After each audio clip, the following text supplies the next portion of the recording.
እዚህ ጋር አሁን እኔና አንቺን ንብረት እንትን ማለት ነበረበት።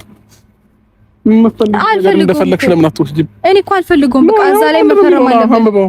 ምን እንደሚለው አንብበው። አነበብኩት እና ታዲያ ምን አመጣው?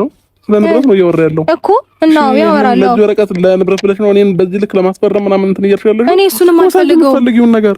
ስለዚህ በቃ አትፈልጊም። በቃ እኔ ቀድሜ ትቻለሁ። እኔ አልፈልግም። ፈርምና ተወኝ።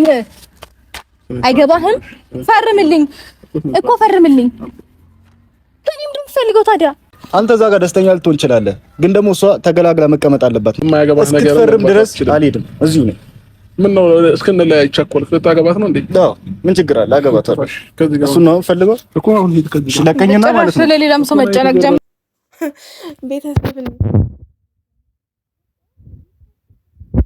ማድረግ መብቷ ነው። ምሳሌ አሁን ሩታ ህሊናዬ አይፈቅድም እንደዛ ሲያረግ ቆይቶ ምናምን ህሊናዬ አይፈቅድም ያለች ነው አይደል? ቤተሰብ እሺ፣ ህሊናሽ አይፈቅድም እውነት ሩቴ ነገ ከአብርሽ ጋር አልታረቅም እያልሽን ነው ያለሽው።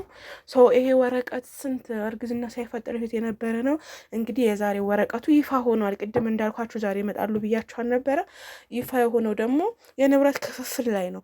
ንብረት ደግሞ ክፍፍሉ ሰጂ ለዚህ ነው የጠራሽኝ አይፈልግም እያለ ነው ቀብራራው ወይም ማይክል ጃክሰን ማለት ነው።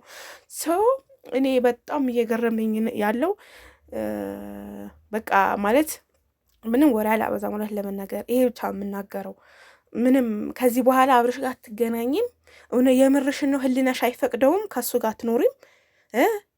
እሺ ይሄ ተዝብት ነው ለእኔ።